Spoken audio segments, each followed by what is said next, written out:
जी अस्सलाम वालेकुम। मैं हूं आपका मेजबान नातिक रेहान और आप देख रहे हैं वकास वान। बोल लूं? हाँ हाँ। ओके। जी अस्सलाम वालेकुम। मैं हूं आपका मेजबान नातिक रेहान और आप देख रहे हैं वकास वान जर्नलिस्ट यूट्यूब चैनल। कल डकी भाई ने तकरीबन 50 मिनट से जायद का व्लॉग किया। उसमें उन्होंने अपनी आप बीती बताई कि किस तरह उनको ट्रीट किया गया, किस तरह जो है एनसीसीआई उनको तशद्दुद का निशाना बनाती रही, और इसके साथ साथ ये सारा केस हमने कवर किया। हमें क्या क्या मुश्किलात का सामना दरपेश आया। हमारे साथ हमारे सीनियर कोर्ट रिपोर्टर हारून भाई मौजूद हैं। उनसे तफसीलन बात करेंगे कि कल व्लॉग के हवाले से क्या क्या चीजें सामने आई, और हमने ये व्लॉग जो हमने सारी ये केस कवर किया, हमें क्या परेशानी का सामना करना पड़ा। हारून भाई, पहले तो बड़ा शुक्रिया आपके टाइम का। हारून भाई, कल आपने उम्मीद करता हूं अपने व्लॉग को मुकम्मल देखा होगा। बिल्कुल 52 minutes and some seconds something का वो सेकंड। व्लॉग था। और उसको हम सवाना हयात कह लें, आप बीती कह लें, ये वो तमाम बातें जो हैं वो सादुर रहमान उर्फ डकी भाई ने उस व्लॉग के अंदर बताई हैं। अच्छा नातिक, ये केस जब शुरू हुआ आप भी इधर ही थे, मैं भी इधर ही था। 16 और 17 अगस्त के दरमियानी शब थी जब ये वाकया सामने पेश आता है, और इसके अंदर एक लंबी दास्तान है। इस लंबी दास्तान का आज हम कुछ खुलासा कर लेते हैं। मैं आपको कुछ चीजें बताऊंगा और आप भी, जहां मैं मिसिंग हूँ क्योंकि आपने भी उतने ही रिपोर्ट किया है इस मामले को, और कुछ एनालिसिस जो है ना इसका हम ये करेंगे। आज मामले को ये भी देखेंगे कि इस वीलॉग के अंदर उसने हम रिपोर्टर्स के कुछ क्लिप्स लगाए हैं। अच्छा, ये वो तमाम क्लिप्स है, ये वो तमाम बातें थी जो ऑलरेडी वीलॉग्स के अंदर या न्यूज चैनल्स के अंदर चल चुकी हुई थी। होता क्या कि 16-17 अगस्त के दरमियानी शब को मलेशिया जाते हुए गिरफ्तार होते हैं। अरूबी इनके साथ थी, इनकी अहलिया। वहाँ इमिग्रेशन हुकाम इसको रोकते हैं। वहाँ इसने खुद बताया कि जी मुझसे पूछते हैं कि जी आपका साइबर क्राइम में कुछ इशू चल रहा है। अच्छा, इस पे ना ये, इसको हम कहेंगे अजब करप्शन की गजब कहानी है। गजब कहानी, बिल्कुल। प्लान्ड, तमाम चीजें प्लान्ड है। मेरा जो जो मुझे उसके वीलॉग से अंदाजा हुआ और जो हमने इस तमाम केस को रिपोर्ट किया और आज के दिन तक जो हम देखते हैं ना, वो एक ऐसा लगता है कि प्रॉपर स्क्रिप्टेड चीजें थी, प्लान प्रॉपर स्क्रिप्ट के तहत लिखा गया था, नाम लिखे गए थे, उनके अंदर से पिक एंड चूज हुई कि आखिर कौन सा मुर्गा जो है ना वो हमने हमने घेरना पकड़ना है। है और उस मुर्गे के लिंक्स कहाँ कहाँ हैं।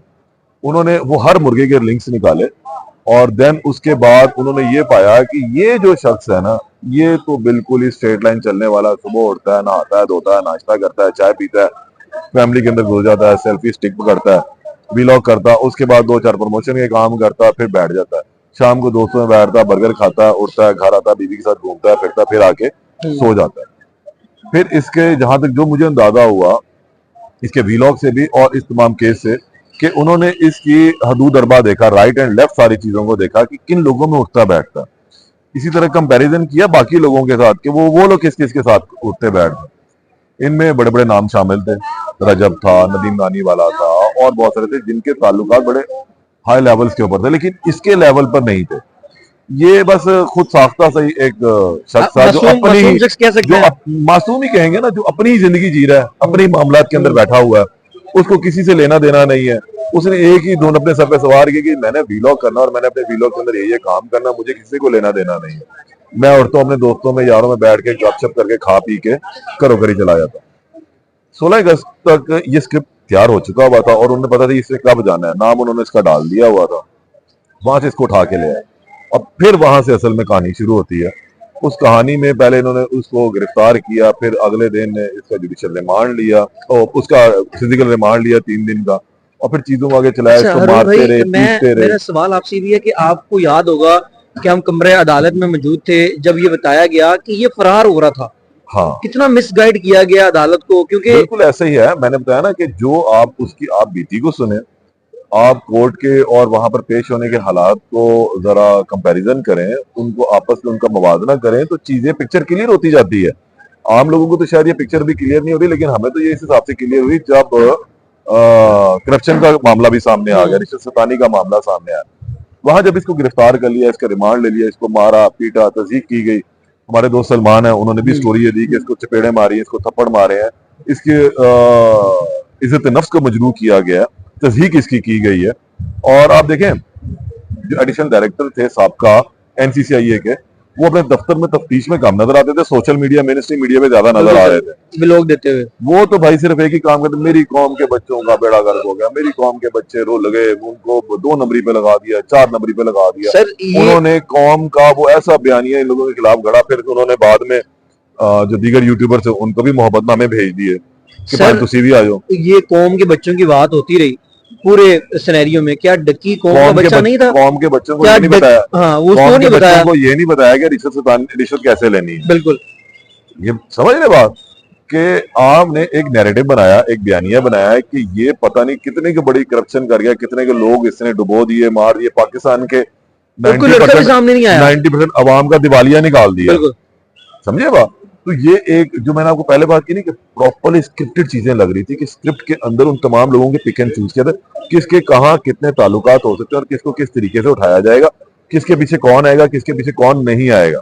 अरुण भाई अगर आप ट्रेड से अगर मतलब वाकिफ है ना, तो आपको आइडिया होगा कि जो ये बिटकॉइन वगैरह होते हैं इसमें ट्रेड आप ओपन छोड़ देते हैं, आप जैसे ही एंड करते हैं या लॉस पे चल रही है या आप उस पे प्रॉफिट ले रहे हैं, तो वो चीजें देखनी पड़ती हैं। उसने व्लॉग में ये भी बात की, उसने कहा कि मेरी जमा पूंजी जो मैंने लगाई हुई थी उसने लॉस के अंदर वो बंद की और मेरे खुद को पैसे सच्चा साबित करना था ना। असल में मामला ना बिगड़ गया, कहाँ से ये सब कुछ क्यों हुआ, ये सब कुछ नहीं बिग होना था। ब्रदर की वजह से।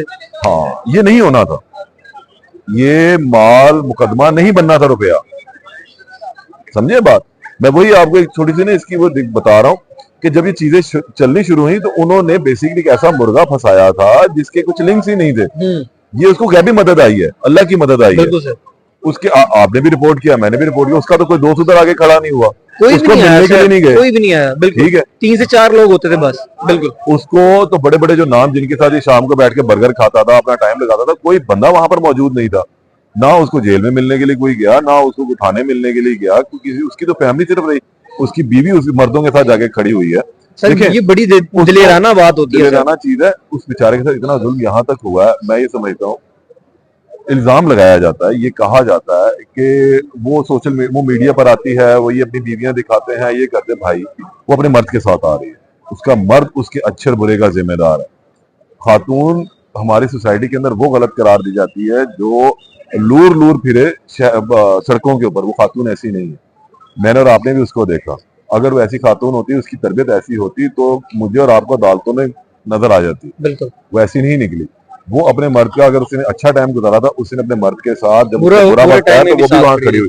उस इन पे आहन वाला उसने बकायदा तौर पर काम किया, उसने अपनी हर चीज उस पर कुर्बान की।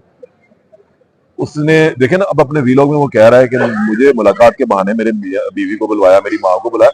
यार ये इतना स्क्रिप्टेड चीजें थी, ऐसा लगता है किया कि उन लोगों को इतना डरा दिया, धमका दिया कि बस ये पैसे दिए जाए। अच्छा अभी मैं समझता हूँ एक डंडी वो मार गया। देखिए क्या उसने अभी तक अपने वीलॉग में ये नहीं बताया, वो 60 लाख का जिक्र जो ऑन रिकॉर्ड, ठीक 60 या 90 हम कह रहे हैं, इसी तरह वो $3,20,000 ऑन रिकॉर्ड, ठीक हो गया। ये तो उसने बताया ना, ये ऑन रिकॉर्ड जो चीजें भाई उन्हीं का तस्करा कर गया, जो वो हम सारा केस कवर किया। बिल्कुल।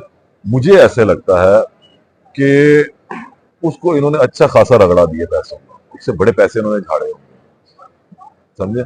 और ऐसे नहीं वो चलता रहा, उसको इन्होंने इतना डराया, इतना धमकाया। अब वो देखे ना, वो एक घरेलू टाइप औरत, बेशक वो अपने मियाँ के साथ आती, सोशल मीडिया पर आती, सो है तो घरेलू ना, मतलब मादर के साथ वो दूसरी टाइप नहीं है, कोई ऐसी चीज नहीं है। तो इन्होंने इसलिए उस चीज का भी इस्तेमाल किया और फिर इन लोगों को जनाब वो अपने नरगे में फंसाते रहे, ब्लैकमेल करते रहे। और निकल जब उनको ये नजर आया ना कि उस्ताद जी अब ये बात गई है निकल, उन्होंने फटाफट उठा के वो पैसा माल मुकदमे का हिस्सा बना दिया। और फिर वहीं से जो है चीजें डिस्टर्ब हुई। आपको पता है वहां से जब चीजें ऐसे सब बिगड़नी शुरू हुई, फिर सोशल मीडिया पर आए कि बंदे गायब हो गए हैं, फिर एक दिन जनाब वो मुअत्तल हो गया, फिर बंदे गायब होने शुरू हुए, फिर अचानक एकदम स्टोरी मेरे और आपके पास आती है जनाब कि एनसीसीआई के अफसरान गिरफ्तार हो गए, करप्शन केस में गिरफ्तार। भाई करप्शन किसने की? इन लोगों ने की। किससे की? इससे ली, रूप से। तो वो फिर चीजें जब निकली ना तो फिर वो सामने, अच्छा इसमें ज्यादा टाइम भी नहीं लगा, 16-17 को गिरफ्तार होता है, ठीक है, सितंबर गुजरता है, सितंबर के एंड के अंदर चीजें प्रॉप होनी शुरू हो गई और फिर अक्टूबर के अंदर नया पंडोरा बॉक्स खुल गया और फिर वो पंडोरा बॉक्स ऐसे खुला कि फिर वो चलता गया और 1-1.5 महीने के अंदर सारा कटा बाहर आ गया। केस आपने भी कवर किया, मैंने भी कवर किया, फोन आपका टूटा पूरे सिनेरियो में, क्योंकि जो पुलिस है वो हमें कवर नहीं करने देती थी, फुटेज नहीं बनाने देती थी, इवन के देखिए, फोन बिल्कुल ऐसे छीन ही था। लेती थी कि आपने फुटेज नहीं बनानी है। और आपका फोन भी टूटा सर, वो बताइएगा सर। देखें यार, हमेशा से हम जर्नलिस्ट को परेशानी रहती है कि किसी भी चीज को कवर करने के हवाले से, और ये कोई पहली दफा नहीं था। कभी कोई सियासी शख्स गिरफ्तार हो तब भी सीधे धक्के पड़ते रहे हैं, अब ये ब्यूरोक्रेट गिरफ्तार हो तब भी धक्के खाए हैं, अब ये यूट्यूबर रह गए थे, इनके धक्के भी हमने खा लिए। हमें वहां पर रोक दिया जाता था, कैमरे की इजाजत दी थी, मोबाइल फोन बनाते थे तो वो एनसीसीआई वाले रोक देते थे, मुतलका पुलिस सिक्योरिटी रोक देती थी, जी मुल्जम है नहीं बनाना। ठीक है, मुल्जम है, मुल्जिम पे गुफ्तगू नहीं हमने करनी, हम भी नहीं करते, लेकिन उसका आना जाना तो हम कवर कर सकते हैं, हम कोर्ट की प्रोसीडिंग्स कवर कर सकते हैं, वो हम करते भी थे। लेकिन इसके बावजूद हमें जो है ना वो रोका जाता था, मना किया जाता था, बदतमीजी की जाती थी, और उसकी वजह यही थी कि कहीं वो सच ना बोल दे। जो आप बीती उसने अपने वीलॉग में आकर बताइए ना, ना बता देता, वो सतना बताया था। आपको याद है उसने सलमान के साथ गुफ्तगू की, उसके बाद उसको चपेड़े पड़ गई बेचारे को जाके। उन्होंने असल में ये शरीफ आदमी था, ये खोंग नहीं था, ठीक है। ये फिर वो बाद में बर्गर बच्चा था, सुबह उठा नाश्ता किया बर्गर का, दोपहर खाना खाया बर्गर का, रात को मेरे और आपके घर की था, वो तेज मिर्च मसाले नहीं खाता, बर्गर आदमी है।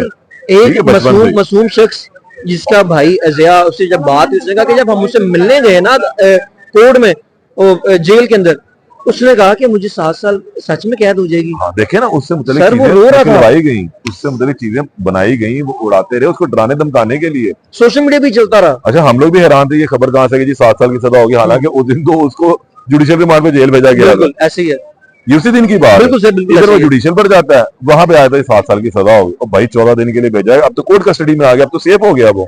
लेकिन वो चीजें बनाई, बयानिया बनाया जा रहा था उससे, उसको इतना डराया जा रहा था कि भाई तुम्हारी कोई खैर ही नहीं है। उन्होंने फिर उसको कैश भी किया डरा के।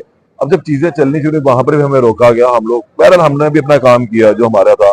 अब ये तमाम बातें उसने कल अपने वीलॉग के अंदर बताई हैं, ये तमाम कोर्ट रिपोर्टर्स चैनल्स के ऊपर दे चुके हैं, स्टोरीज खबरें दे चुकी हैं। एनसीसी के अफसरान जब गिरफ्तार हुए और हमारी उनसे मुलाकात हुई तो उन्होंने कहा जी देखें जी, अब हमें तो बड़ा जुल्म कर दिया, हमें पकड़ लिया, हमने तो कोई करप्शन ही नहीं की है। जब चीजें निकली तो सामने आना शुरू हुई है। अब ये आज डकी बाहर, जो कल मुदई थे वो मुल्जम बने, जो मुल्जम थे वो आज मुदई बने। बस इतनी सी बात है। इज्जत अल्लाह देने वाला है, जलालत भी उसके हाथ में, इज्जत भी उसके हाथ में। ये फिरौनियत होती है, जेलों में मारना पीटना खैर एक आम सी बात है, दौरान तफ्तीश मारना पीटना एक आम सी बात है, लेकिन आदि मुजरमों को, अच्छा एनसीसी वालों ने जितना और जो मार पीट ये सब कुछ उन्होंने किया। अच्छा खैर, एफआईए के मुतालिक ना एक बड़ी अहम चीज शुरू से मौजूद थी कि एफआईए किसी भी मामले की पहले तहकीकात करता है, फिर मुकदमा दर्ज करता है, वहां पर रवायती पुलिस वाला अंदाज नहीं बनाया जाता, ठीक है। अब NCCI national cyber crime investigation agency जो बनी, ये एफआईए में से निकाल कर बनाई गई, तो इनके मतलब ये क्या था, ये मारते पीटते नहीं। लेकिन उस्ताद जी, जो डकी ने अहवाल बताया, जो हमने वहां देखा, सूजा हुआ मुंह, चपेड़ो चपेड़ी, बिल्कुल सर, वो उसमें उन्होंने उसका रुख ही बदल के रख दिया, उसका इमेज ही खराब करके रख दिया कि लोगों का एतबार ही उठ गया। और फिर उनके जब रिश्वत सुतानी की कहानी सामने आई, जो गजब कहानी है, अजीब करप्शन की गजब कहानी, उसे तो सारे का सारा निजाम ही बर्बाद कर दी कि इस निजाम के बेनिफिशरीज कौन है, इस निजाम में होता क्या है कि अगर कोई बंदा कहीं फंस जाएगा तो उसके साथ क्या होना है। हैबिचुअल तो वो था नहीं, जिसे मैं पहले भी कह रहा हूँ, वो तो बेचारा दबके के ऊपर उसने जोर से पैर मार दे तो उसने सारा कुछ हक देना था, उसने हगा भी, वो खुद कहता है, वो कहता है मुझे 23 दिन रिमांड में रखा, पहले 23 घंटों में सारा कुछ दे दिया, 23 मिनट में, ठीक है, 23 मिनट में सब कुछ। तो वो कहता है, तो ये जब आप ले लिया तो अब क्या शुरू हुआ, ले लिया, अब वो स्क्रिप्ट शुरू हो गया कि अब इससे पैसे कैसे कमाने। फिर वो निकला, रब की लाठी बड़ी बेवादा नातिक, वो किसी का जुल्म नहीं होने देते।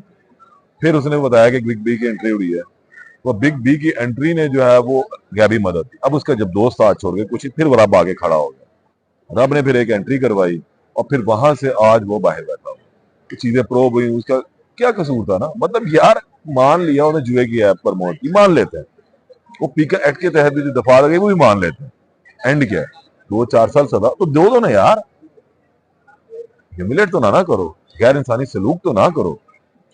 सिर्फ एक डकी नहीं है, इनसे अच्छे तो देखे ना, पकड़ा ढकी गया, सारी सख्ती उसने घुसेड़ी, सारे उसने चपेड़े उसने खाई, बदनाम वो बेचारा हुआ, फैमिली उसकी रोल गई, एंड क्या हुआ, बाकी जितने करेक्टर से वो सारे आराम से कोई बाहर निकल गया, किसी ने तगड़ा वकील करा के उल्टा ही एनसीसीआई को लेटर लिख दिया, फंदा डाल दिया। किसकी मुतालिक आज तक चीजें चली, किसी के नहीं चली।